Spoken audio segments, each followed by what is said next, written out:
एक समय की बात है। एक गांव में गौतम बुद्ध का बहुत बड़ा आश्रम था। वहां पर एक प्रसिद्ध बौद्ध गुरु रहते थे।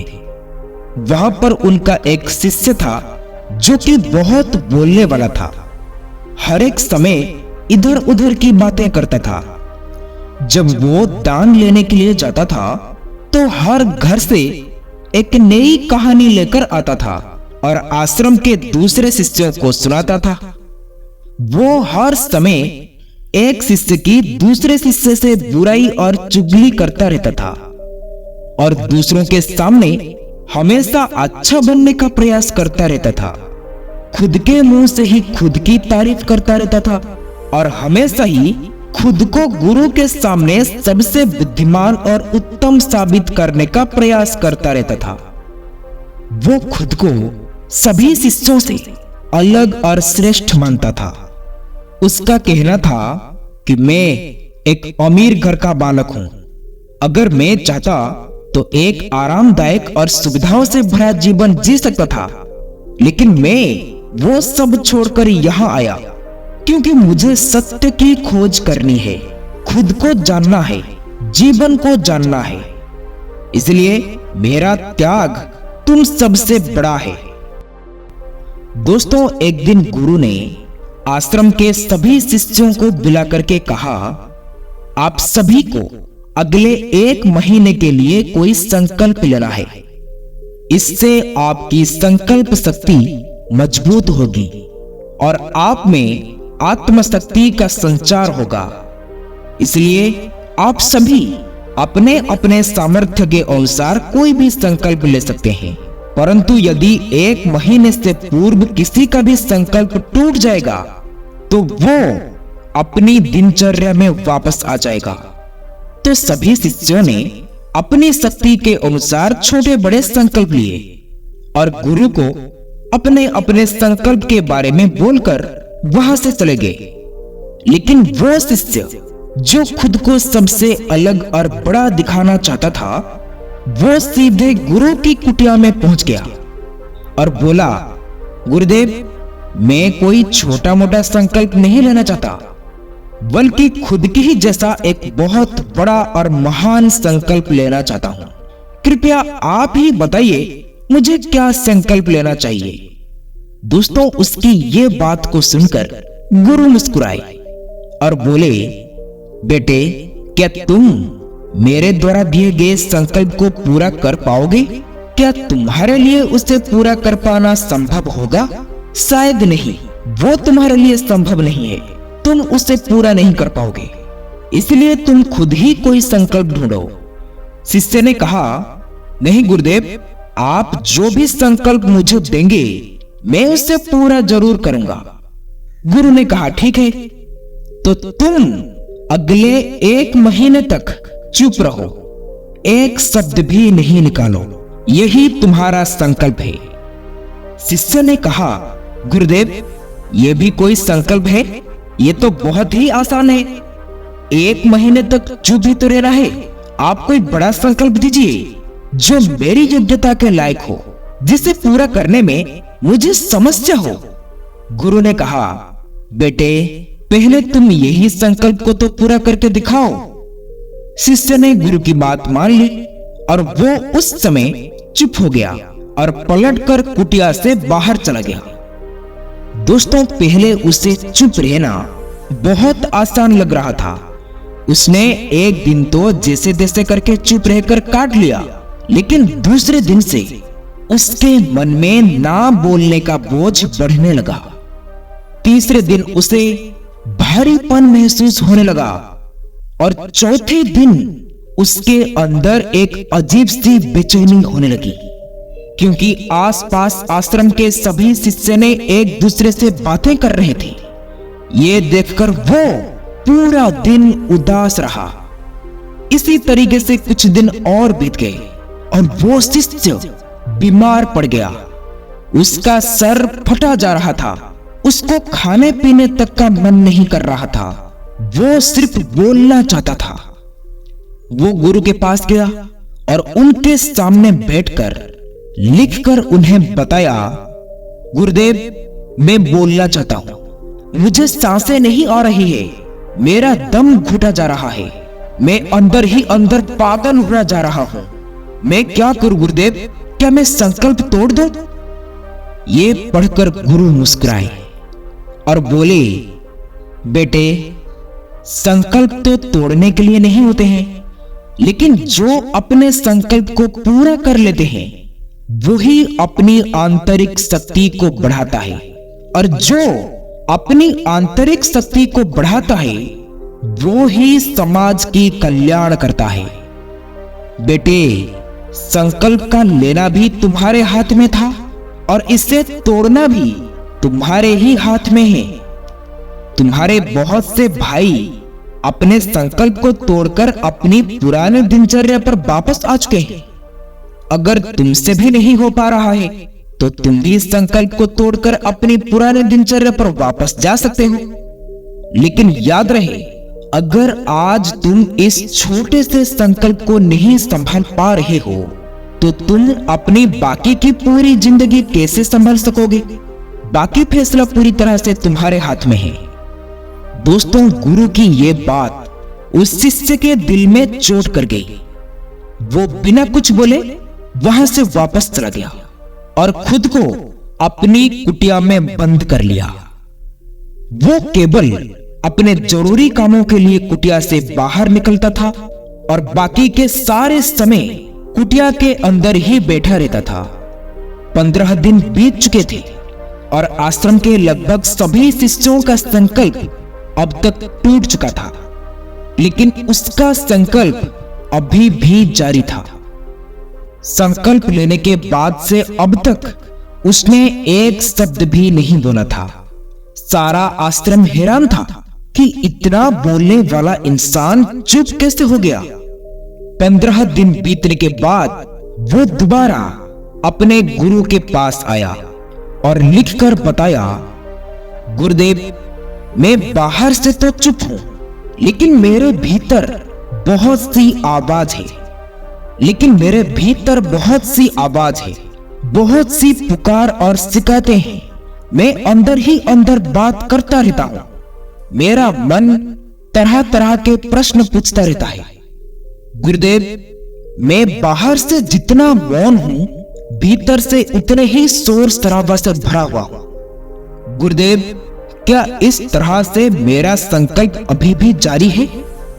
तुम्हारा संकल्प अभी भी जारी है, लेकिन जब तक लोगों की ये आवाज तुम्हारे कानों में गूंजते रहेंगे तब तक तुम्हारा मन बोलता रहेगा, क्योंकि इसे तो आदत है बोलने की। तुम भले ही बाहर से चुप हो, लेकिन तुम अंदर ही अंदर बोलते रहोगे। परंतु तुम्हें इन बातों से, इन आवाजों से दूर जाना पड़ेगा। शिष्य ने गुरु को प्रणाम करके वहां से चला जाता है और सुबह होते ही अपनी कुटिया छोड़कर जंगल की तरफ चला जाता है। कई दिन बीत जाते हैं, संकल्प का समय भी पूरा हो जाता है, लेकिन वो शिष्य लौट करके नहीं आया। आश्रम में सभी को डर था कि कहीं उसको जंगली जानवर ने खा तो नहीं लिया। उसे ढूंढने की बहुत कोशिश की गई, लेकिन वो कहीं नहीं मिला। सभी गुरु भाइयों ने मान लिया था कि जंगली जानवरों ने उसे अपना शिकार बना लिया है, लेकिन गुरु को ऐसा नहीं लगता था। एक दिन आश्रम का एक अन्य शिष्य गुरु के पास आया और बोला, गुरुदेव, हमारा उस अधिक बोलने वाले भाई के साथ क्या हुआ होगा? क्या जंगली जानवरों ने उसे मार दिया होगा? गुरु ने कहा, हो सकता है कि जानवरों ने उसे अपना शिकार बना लिया हो, लेकिन उसके ना लौटने की एक दूसरी वजह भी हो सकती है। शायद उसे वो मिल गया है जिसके लिए वो गया था। फिर शिष्य ने पूछा, गुरुदेव, क्या ज्यादा बोलना इतना हानिकारक होता है? गुरु ने कहा, इंसान के जीवन के बहुत सारे दुखों में से एक दुख यह भी है कि वो कभी चुप नहीं रह सकता, हमेशा कुछ ना कुछ बोलता ही रहता है। सिर्फ हमारे बोलने के कारण ही हमारे आधे से ज्यादा दुख पैदा होते हैं। परिवार के अधिकतर झगड़ों की वजह हमारा बेमतलब बोलना ही होता है। हम में से कोई भी चुप नहीं रहना चाहता है। हम तो बस सामने वालों को सुना देना चाहते हैं। जो भी हमारे मन में है सब कुछ निकालकर उनके मन में बैठा देना चाहते हैं। उसे समझा देना चाहते हैं कि देख, तू गलत है और मैं सही हूं। और इस तरीके से सब एक दूसरे की सारी गलत बातों को ग्रहण कर रहे हैं और इसी तरीके से सुनने और सुनाने का ये काम जिंदगी भर चलता रहता है। लेकिन इस नासमझी में हम अपना समय, अपना जीवन, अपनी समझ और सबसे महत्वपूर्ण वक्त को हम खो देते हैं। लेकिन इसके बदले में हमें मिलता क्या है? कुछ भी नहीं। सब व्यर्थ और बर्बाद हो जाता है। इस पागलपन में हमने क्या खो दिया, इसका एहसास केवल कुछ ही लोगों को हो पाता है। बाकी के लोग जैसे उन्हें अपने आने का पता नहीं, वैसे ही उन्हें अपने जाने का भी पता नहीं चल पाता। शिष्य ने कहा, गुरुदेव, तो फिर इसका समाधान क्या है? गुरु ने कहा, पूरी जागरूकता के साथ अपने विचारों को देखना ही एकमात्र तरीका है। सारी मानसिक समस्याओं का वर्तमान में रहकर ही चिंतन करना और पूरी जागरूकता के साथ अपना काम करना जिंदगी में चमत्कारिक बदलाव लाता है। उसके बाद वो शिष्य गुरु से अपना प्रश्न का उत्तर प्राप्त करके उनको प्रणाम करके वहां से चला गया। लेकिन उस शिष्य को आश्रम छोड़कर गए हुए 3 महीने हो चुका था, लेकिन उसकी कोई खबर नहीं थी। तब तो सभी गुरु भाइयों ने उसके वापस लौटने की उम्मीद भी छोड़ दी थी। लेकिन एक दिन वो आश्रम लौट आता है। उसे देखकर सभी के आश्चर्य और खुशी का ठिकाना ना रहा। लेकिन अब वो वैसा नहीं था जैसा गया था। वो बिल्कुल बदल चुका था। वो कुछ और बनकर ही वापस आया था। उसके अंदर एक गजब का बदलाव महसूस किया जाता था। उसके चेहरे पर एक गजब का ठहराव और आंखों में बनी शांति थी। आश्रम में आते ही सभी गुरु भाइयों ने उसे चारों तरफ से घेर लिया और बातें करने लगे। वो भी अपने गुरु भाइयों से बातें करने लगा। उससे बात करने वाले सभी ने ये अनुभव किया कि अब वो पहले जैसा उतावला और बातूनी नहीं रहा, बल्कि उसके मुंह से एक एक शब्द बहुत ही सरल और मधुरता के साथ निकल रहे थे। थोड़ी देर तक गुरु भाइयों से बात करने के बाद वो सीधे गुरु के तरफ चला गया। उसने गुरु के चरण छुए और कहा, गुरुदेव, मैं अभी बोल रहा हूं, क्या अभी मेरा संकल्प जारी है? गुरु ने कुछ देर तक शिष्य की आंखों में बड़े ध्यान से देखा और कहा, हां, तुम अभी भी अभियान में हो। तुम्हारे मुंह से एक भी शब्द निकल नहीं रहा और तुम्हारा संकल्प अभी भी जारी है। शिष्य ने कहा, गुरुदेव, जब मैं आश्रम से गया था तो मैं मुंह से तो चुप था, लेकिन मेरे अंदर बहुत सी आवाज हो रही थी। मेरे मन में बहुत से प्रश्न थे और वो बंद नहीं हो रहे थे। तो मैं जंगल में चला गया इस उम्मीद से कि वहां मुझे शांति मिलेगी और मेरे मन की बकबक कम हो जाएगी। लेकिन मैं जितना एकांत में जाता गया, मेरे अंदर की आवाज उतनी ही तेज होती गई। मेरे भीतर की पुराने से पुराने आवाज मुझे सुनाई देने लगे। तब जाकर मैंने महसूस किया कि मैं कितना गलत कर रहा था कि जब मैं अपने परिवार वालों को, दोस्तों को और मेरे गुरु भाइयों को बुरा भला कहता था, तो उसी समय मुझे लगता था कि मैं सही कर रहा हूं। जब मैं गुरु भाइयों की एक दूसरे से चुगली करता था और उनका मजाक बनाता था, तब मुझे यही लगता था कि मैं उनसे बेहतर हूं और मैं ही सही कर रहा हूं। लेकिन उस दिन मैंने पहली बार महसूस किया कि मैं कितना गलत बोलता था। काफी दिनों तक ये शोर शराबा शिकायतें मेरे अंदर चलती रही, लेकिन धीरे धीरे करके एक दिन ये सारी आवाज मेरे अंदर से समाप्त हो गई। अब मैं भीतर से भी मौन हो गया। उसी घने जंगल में मुझे कोई बोलने वाला नहीं था और मेरे भीतर में कोई आवाज बची ही नहीं थी। और मैं उसी दिन पहली बार मौन का सही अर्थ समझा। मेरे चारों तरफ बहुत शांति थी। हालांकि अभी भी कुछ आवाज आ रही थी जो पहले भी आती थी, लेकिन मैं उन्हें सुन नहीं पाता था। पर अब वो सभी आवाज मुझे स्पष्ट रूप से सुनाई दे रहे थे। वो हवा की चलने की आवाज, चिड़ियों के चहकने की आवाज और पानी के बहने की आवाज, ये सभी आवाज ही मैंने पहली बार पूरी होश पूर्वक सुनी। अपनी चारों तरफ इतनी शांति मैंने पहले कभी महसूस नहीं की थी। इस शांति को भंग करने के लिए मैंने पहली बार अपने मुंह से कोई शब्द निकाला। मैं चिल्लाया, हे ईश्वर, ये कैसी शांति है? सब कुछ इतना शांत क्यों है? ऐसा क्या हो गया? लेकिन मेरे चिल्लाने के बाद भी शांत भंग नहीं हुई। सब कुछ पहले जितना ही शांत था, बाहर भी और भीतर भी। हे गुरुदेव, मैं अपने गुरु भाइयों से बात की, मैं आपसे भी बात की, मैं अभी भी बोल रहा हूं, मैं चल रहा हूं, मैं सब कुछ देख रहा हूं, लेकिन मैं अपने भीतर एकदम एकांत और मौन हूं। जब मैं खुद में भी शोर करना चाहता हूं, तब भी एकांत में ही होता हूं। अभी मैं सब देख रहा हूं, सब सुन रहा हूं, परंतु फिर भी मैं अंदर से शांत हूं। गुरु ने कहा, जब तक हम बाहर की तरफ बोलते रहेंगे, भीतर अशांति ही रहेंगे।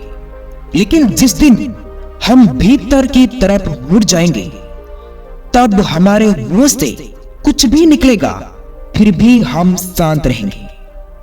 दुनिया में जितनी भी बुराइयां हैं, ज्यादातर हमारे बोलने के कारण ही उत्पन्न होती है, क्योंकि हम चुप रहना नहीं चाहते। हम जितनी जरूरी है उससे कहीं ज्यादा बोलते हैं। हम तो हमेशा सामने वालों को सुना देना चाहते हैं। हम तो कभी भी सामने वालों का सुनना नहीं चाहते, बल्कि उसकी बोलती बंद कर देना चाहते हैं। उसे तो समझा देना चाहते हैं कि मैं कौन हूं और मैं क्या कर सकता हूं।